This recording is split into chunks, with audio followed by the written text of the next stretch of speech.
மக்களவையில் சபாநாயகர் தேர்தல் இன்று நடைபெற இருக்கக்கூடிய நிலையில் இதற்கான நடைமுறைகள் என்னென்ன, சபாநாயகருக்கான அதிகாரங்கள் என்ன என்பது குறித்து வரைகலை மூலமாக விளக்குகிறார் சிறப்பு செய்தியாளர் லாவண்யா.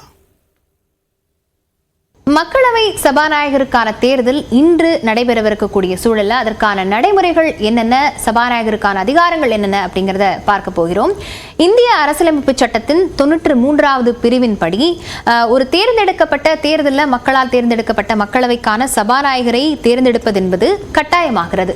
அதன்படி மக்களவை சபாநாயகராக தேர்ந்தெடுக்கப்படக்கூடியவர் மக்களவை உறுப்பினராக இருக்க வேண்டும். அவர் அடுத்த 5 ஆண்டுகள், அதாவது தேர்ந்தெடுக்கப்படக்கூடிய அந்த மக்களவைக்கான 5 ஆண்டுகளுக்கான சபாநாயகராக அவர் பதவி வகிப்பார். அது மட்டும் இல்லாமல் ஒரு முறை சபாநாயகராக தேர்வு செய்யப்பட்டவர் மறு தேர்தலுக்கும் தகுதியுடையவராக கருதப்படுகிறார்.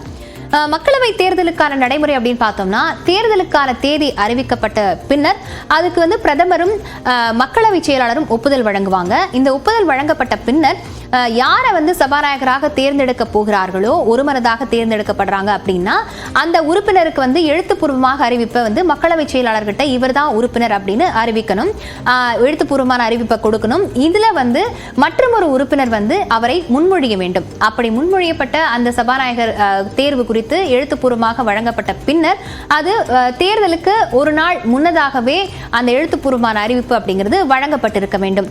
இப்படி தேர்தல் நடத்தப்பட்டு தேர்ந்தெடுக்கக்கூடிய சபாநாயகருக்கு என்னென்ன அதிகாரங்கள் இருக்கு அப்படின்னு பார்த்தோம்னா, அவை நடவடிக்கைகளை முழுவதுமாக அவரே ஒருங்கிணைப்பார். நடக்கக்கூடிய விவாதங்கள், அடுத்து யார் கேள்வி கேட்க போகிறார்கள் அப்படிங்கிற அனுமதி எல்லாம் சபாநாயகராலேயே வழங்கப்படுகிறது. அடுத்தபடியா பார்த்தோம்னா, அவை ஒத்தி வைக்கிறது, அவை இடைநீக்கம் செய்வது போன்ற அவை தொடர்பான அந்த அனுமதி எல்லாமே சபாநாயகருக்கு இருக்கிறது. அது மட்டும் இல்லாம சட்ட மசோதாக்கள், பில்ஸ் பாஸ் பண்ணக்கூடியது எல்லாமே அந்த ஒப்புதலை வழங்கக்கூடியவர் சபாநாயகராகவே இருக்கிறார். அது மட்டும் இல்லாம உறுப்பினர்களை இடைநீக்கம் செய்யக்கூடிய தகுதியும் அந்த அதிகாரமும் சபாநாயகருக்கு இருக்கிறது. இறுதியா பார்த்தோம் அப்படின்னா, அந்த துறை சார்ந்த குழுக்களை ஒருங்கிணைக்கக்கூடிய அதிகாரமும் சபாநாயகருக்கு இருக்கிறது.